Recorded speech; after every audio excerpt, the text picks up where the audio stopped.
Muito bem, pessoal, vamos dar continuidade aos nossos estudos sobre a Sagrada Escritura a partir da nossa fé católica. Lembrando que esses primeiros capítulos nós vamos tratar exatamente de como a Igreja trata e trabalha com a Sagrada Escritura, né? Por isso nós estamos tratando de assuntos mais teológicos. E hoje nós vamos trabalhar em cima do conceito de canonicidade bíblica. É um tema muito importante para nós católicos em relação à Sagrada Escritura. A palavra canonicidade vem de cânone. Cânone, trocando em resumo, é regra, né? Ou seja, o estabelecimento, um padrão, tá? A medida que a Igreja estabelece para dizer que estes são os livros considerados inspirados para a nossa fé católica. O conceito de canonicidade está diretamente ligado ao conceito de inspiração bíblica. E lembrando que, para nós, inspiração bíblica são todos aqueles textos que, inspirados por Deus, servem para a Igreja como palavra de salvação. São palavras de Deus. O cânone bíblico católico ele está relacionado ao cânone judaico. Lembrando que os judeus têm a sua Bíblia, né? Às vezes, talvez nós pensemos assim, a Bíblia judaica e a Bíblia católica, só que nós temos mais livros. Não, porque aqui nós temos questões teológicas de fundo. Nós nos utilizamos como revelados da Bíblia judaica, mas nós vamos além. E, primeiramente, lembrando que o cânone judeu ele tem 24 livros. Eu tenho aqui uma versão crítica de estudo, né, chamado texto crítico do cânone judeu, em hebraico, evidentemente, com seus 24 livros. Agora, os judeus usam este texto. Este é o cânone bíblico judaico, chamada Bíblia hebraica. Porém, há um detalhe na história de Israel que foi muito importante na história da humanidade antiga, que foi o mundo grego. E um dos grandes nomes da história dos gregos é Alexandre Magno. E nós não podemos esquecer que alguns séculos antes de Cristo, Alexandre Magno expandiu o domínio grego sobre os povos daquela região do Oriente. É um período muito importante da história grega, que nós conhecemos por período de helenização, em que a cultura grega é espalhada para o mundo de então. E isso fez com que, aos poucos, a língua grega se tornasse como que a língua franca desta região. De modo que os próprios judeus começaram a falar grego, e podemos dizer que gerações posteriores de judeus talvez nem mesmo mais hebraico falavam ou conheciam, mas só o grego. De modo que o mundo judeu precisou se adaptar a essa circunstância, e assim surge o chamado texto da Septuaginta, que segundo uma tradição, 70 homens, por isso Septuaginta, 70 sábios judeus, traduziram o texto judeu da Bíblia para o grego. Por isso nós temos a Septuaginta. Mas aqui tem um detalhe muito importante e que vai influenciar diretamente no nosso cânone bíblico. Com o desenvolvimento histórico da Bíblia hebraica para a Bíblia grega, ambas judaicas, o povo de Israel percebeu que neste ínterim de tempo da história do texto judaico para o texto grego, outros textos surgiram na vida do povo de Israel e esses textos já não eram mais originalmente hebraicos, mas sim gregos. E mesmo assim eram considerados inspirados para o povo judeu. E por isso que estes textos foram recolhidos na versão grega da Bíblia judaica, mas não estão na versão hebraica da Bíblia judaica, mas são aceitos por judeus como livros inspirados à sua fé. Depois nós vamos voltar a falar disso, porque vai ser importante na consolidação do cânone católico. O Novo Testamento, o texto bíblico do Novo Testamento já surge nesse contexto helênico, portanto, no geral, os textos são em grego. Existem discussões para ver se talvez Mateus não foi escrito originalmente em arameu e depois foi levado para o grego. Não é o nosso caso de estudo aqui agora. Mas o fato é que o texto do Novo Testamento nós temos como texto básico, texto genuíno, vamos dizer assim, o texto grego. Mas talvez você esteja se perguntando, tá, padre, o senhor já falou da Bíblia em hebraico, da Bíblia em grego, da Bíblia do Antigo Testamento em grego, da Bíblia do Novo Testamento em grego, e a nossa Bíblia, a Bíblia católica, como é que surgiu? Bom, para eu chegar a esta resposta, nós devemos apelar para algo que nós vimos em vídeo anterior sobre a tradição apostólica. Foi a igreja que nos fez chegar à mão este texto, que é fruto de um processo histórico, porque lembrem-se que a nossa fé, ela se fez história, Cristo se encarnou no tempo e no espaço, no aqui e no agora. Jesus se fez história ao se encarnar, a palavra se fez carne e habitou entre nós. E eu quero citar aqui uma frase muito importante de Santo Agostinho, que é um santo que viveu nesse contexto da canonicidade bíblica, da discussão da canonicidade bíblica. Ego vero evangelium non crederem, nisi me catholici ecclesiae commoveret auctoritas. Eu não creria no evangelho se isto não me levasse à autoridade da Igreja Católica. Ou seja, este texto que nós temos como aquele que contém palavra de salvação, palavra de Deus, eu só o reconheço como tal, como palavra de Deus, porque a igreja me chancela, a igreja que me diz que este texto é palavra de Deus. Afinal de contas, a Bíblia não caiu do céu pronta, editada, claro que não, ela é fruto de uma história de Deus com o seu povo.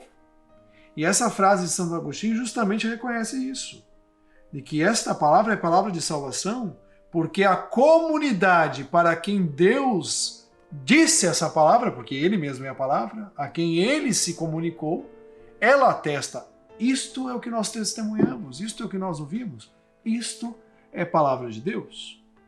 E aí nós começamos a entender a consolidação do cânone bíblico para a nossa fé católica.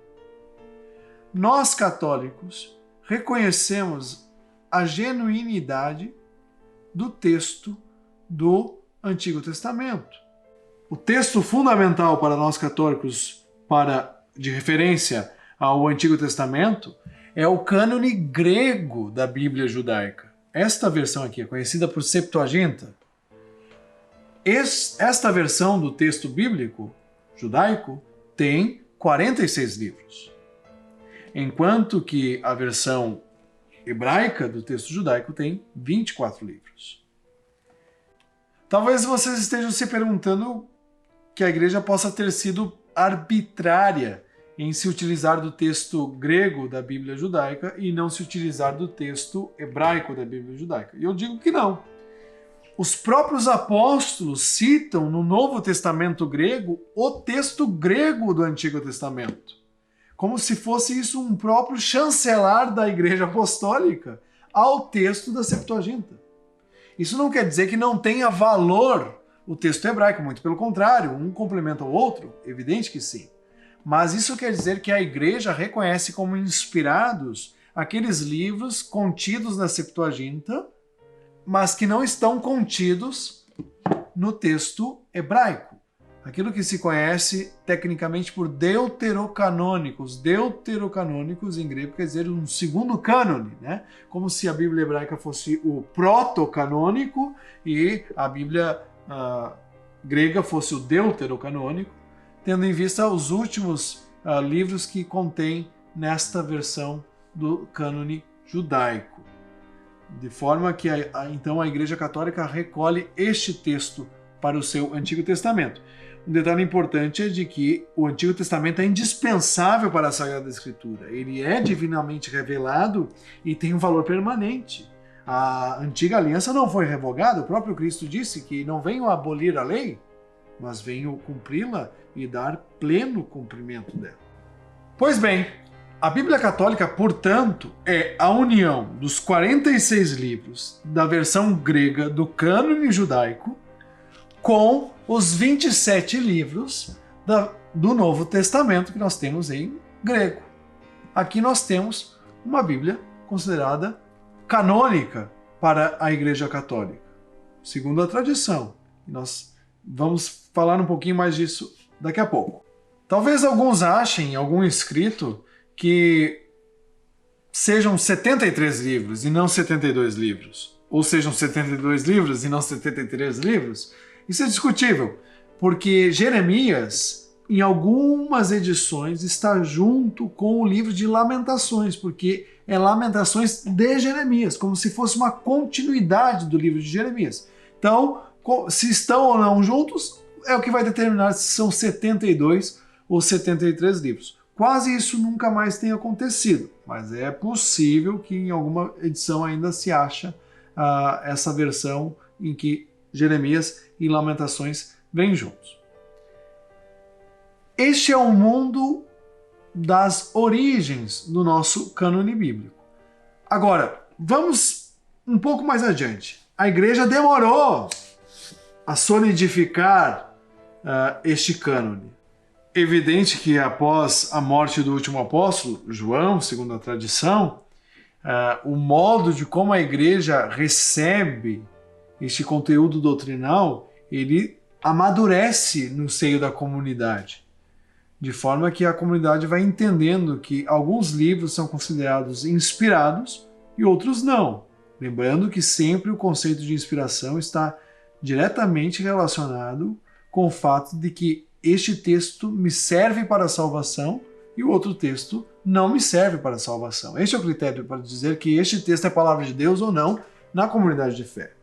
Por isso que a igreja consolidou então a sua Bíblia, aquela que nós temos hoje, a partir desses dois cânones que nós temos. O cânone do Antigo Testamento, da versão grega dos judeus, a Septuaginta, e do Novo Testamento em grego.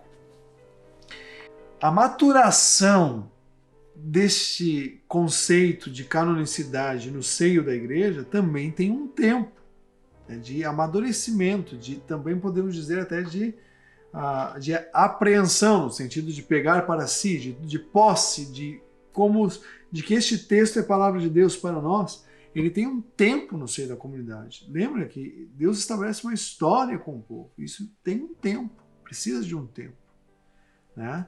Deus mesmo se encarna num tempo e num espaço. Mas talvez a data mais importante para nós aqui seja nós falarmos do ano de 397, o Sínodo de Cartago, que lista quais são os livros considerados canônicos, ou seja, aqueles livros que dizem da história de amor de Deus para com seu povo, para nós, a igreja. O Sínodo de Cartago, ele faz essa listagem. Houve alguns sínodos anteriores e documentos também anteriores que já trazem uma pré-listagem, ou a discussão já estava acontecendo, mas ele é o que nós temos assim algo de mais concreto e estabelecido no seio da igreja. E também concílios posteriores da nossa igreja, os concílios de Florença, o concílio de Trento, o concílio Vaticano I e o próprio concílio Vaticano II, um vai consolidando o outro na história da igreja sobre o nosso cânone bíblico, porque afinal de contas são livros que nos trazem a palavra da salvação. Talvez nós tenhamos de falar do que vem depois desse período de consolidação do texto bíblico. E aqui talvez seja o momento de dizer algo que muitas pessoas se perguntam, alguns até criam histórias nada verdadeiras da igreja para com este assunto, que são os textos chamados apócrifos, né? O que são esses textos apócrifos? Os textos apócrifos são, no geral, textos que são contemporâneos a esse período de discussão da canonicidade bíblica, da inspiração bíblica, mas se deram conta, a igreja se deu conta, os pastores se deram conta, a comunidade de fé se deu conta, de que estes textos não eram palavras inspiradas por Deus. Por quê? Porque não diziam algo relativo à salvação. Talvez até, de certa forma, distorcessem a ideia do nosso Deus Salvador. Eu tenho aqui, por exemplo, um volume de edições de alguns dos textos apócrifos. O pessoal tem a ideia de que são textos escondidos, são textos que a igreja não deixa ninguém chegar perto. Não, gente. Qualquer pessoa que tem acesso a uma livraria de mais critério consegue textos apócrifos. Já existem, inclusive, traduções em português no Brasil, mas o que se conhece de textos apócrifos, a totalidade das obras, no geral, não estão todas em português. Esse volume, por exemplo, eu tenho em língua inglesa, só do Novo Testamento, em volume 2. Mas os textos apócrifos, eles não têm nada de ultra secreto ou de escondido pela fé católica. Claro que não. E digo mais, aqueles que estudam Bíblia, num geral, precisam dos textos apócrifos porque eles nos ajudam a compreender outras realidades que não teológicas. Lembrem, a questão da salvação está diretamente ligada ao conceito de teologia, que é a preocupação sobre o que o autor divino quis dizer para nós. Enquanto que a exegese se preocupa sobre o autor humano, se debruça sobre o contexto histórico, social, geográfico, político, em que aquele hagiógrafo do qual Deus se utilizou para colocar em linhas a sua palavra estava inserido. Isso é um detalhe importante. E os apócrifos, eles colaboram muito para a compreensão histórica da consolidação da palavra de Deus. Bom, falamos de como então a igreja chegou ao seu cânone católico da Escritura. No tempo de Cristo, já alguns anos antes, Roma já havia dominado a região da Terra Santa, né? Israel, Palestina. E com Roma chegou a língua latina. Afinal de contas, na região do Lácio, a língua que domina é latim, a língua do Império Romano era o latim. E, portanto, aos poucos, o latim vai se tornando a língua franca daquela região. Por isso que, sobretudo, quando a igreja chega a Roma, o coração do império, o latim se torna, aos poucos, a língua da igreja. Inicialmente, o grego era a língua da igreja. Por isso que a escritura era lida em grego. Até os documentos da igreja, os primeiros concílios, quase sempre eram textos em grego, os documentos eram escritos em grego. Os primeiros símbolos da nossa fé são na língua grega e até hoje são muito importantes para nosso estudo de teologia, né? Os escritos em grego da nossa fé cristã. Por isso que a igreja teve a necessidade de logo colocar os textos sagrados em latim.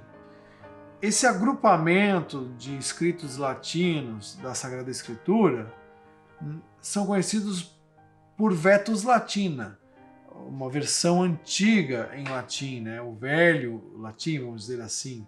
Na verdade, não foi uma tradução compendiada da Sagrada Escritura, não. Eram trechos, né? Nunca se teve um todo da escritura em latim. E hoje não podemos quase ter a totalidade desses textos. Né? Temos exemplares, fragmentos e tudo mais. Mas a igreja o Papa Dámaso deu o dever a São Jerônimo de fazer um primeiro trabalho de tradução dos textos originais e quando o padre diz aqui original, no sentido assim, que uma cópia original, né, o texto fisicamente dito, né, mas da língua original, do hebraico e do grego, para o latim. E Jerônimo, baseado por aquele instrumental técnico da sua época, de textos que os santos mais antigos que ele, alguma coisa do período apostólico da igreja, se talvez tivesse guardado, Jerônimo foi fazendo assim um estudo mais crítico para chegarmos ao que nós conhecemos por Vulgata. A palavra Vulgata ela é interessante. Em latim, ela é a raiz da palavra que em português nós conhecemos por vulgar. Hoje, vulgar não soa muito bem na nossa língua. Vulgar parece algo profanado, talvez até mesmo impuro, indecente, né? Mas vulgar quer dizer na língua vernácula. No caso, naquela época era o latim, o vernáculo, daquele povo, a língua que se fala, uma língua popular. Por isso que a igreja tem o latim como essa língua popular, uma língua franca da igreja, né? E Jerônimo escreve esta versão da Bíblia em latim, conhecida por Vulgata, que foi por muitos anos o texto que a Igreja Católica se baseou. É evidente que teve correções, análises críticas e tudo mais. O Concílio de Trento também revisou bem este texto. E esse texto até hoje é muito importante para o nosso estudo bíblico. Agora, até inclusive a Vulgata nós temos, né, edições críticas para estudar e poder trabalhar com estes textos, ok? Em tempos próximos ao nosso, o Papa João Paulo II pediu uma revisão da Vulgata. Isso já era desejado desde o início do século XX. E a igreja hoje tem uma chamada Nova Vulgata, que é esta versão aqui da nossa Sagrada Escritura. Se vocês me perguntarem se existe uma tradução oficial da Igreja Católica da Bíblia, sim, é essa aqui. É a tradução chamada catequético-litúrgica, ou litúrgico-catequética, né? É a versão que a igreja usa na sua oração e no ensinamento da fé, portanto, para a catequese e para a liturgia. Que nada mais é, então, do que os nossos 73 livros, 46 do Antigo Testamento e 27 do Novo Testamento. A Nova Vulgata Bibliorum Sacrorum, ou seja, a Nova Vulgata, a nova versão popular dos livros sagrados, que é o texto que vai dar origem aos lecionários das nossas missas, ao livro litúrgico das leituras sagradas durante as nossas celebrações eucarísticas. Talvez esse assunto da canonicidade do livro bíblico, do cânone bíblico católico, ele seja bastante extenso e muito complexo. E é isto mesmo, não temos como fugir, por isso talvez o vídeo vai ser um pouquinho mais longo dessa vez.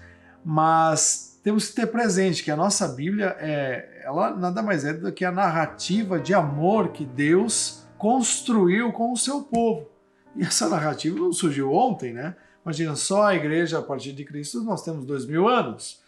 E nós estamos falando de um relato anterior ao próprio evento Jesus Cristo na história. Por isso, compreender de que o texto hebraico e o texto grego dos cânones judeus são importantes para nós, compreender que o Novo Testamento em grego é importante para nós, que a nossa Bíblia Católica vem da união do texto grego do Novo Testamento e do texto grego do cânone judaico, e compreender que os apócrifos não são um mistério para nós, muito pelo contrário, nos ajudam em várias questões ainda não bem resolvidas, e que até chegar ao texto latino e até chegar à nossa versão portuguesa da Sagrada Escritura, até chegar ao nosso Brasil, tudo isso precisa de bastante tempo para nós compreendermos e assimilarmos. Não é talvez o mais importante para nós, mas é bom pontuarmos para nós entendermos os problemas que abordaremos nos próximos vídeos. Por isso, continue conosco. Quem sabe deixa o seu like aí se gostou do vídeo. Se não gostou também, quem sabe deixa o dislike lá também, né? Deixa o seu comentário, sua pergunta, sua indagação, alguma dúvida, que nós em breve vamos entrar em contato com você para que nós possamos também fazer vídeos cada vez melhores e lhe ajudar a conhecer mais a Deus por meio da Sagrada Escritura, da Bíblia Sagrada.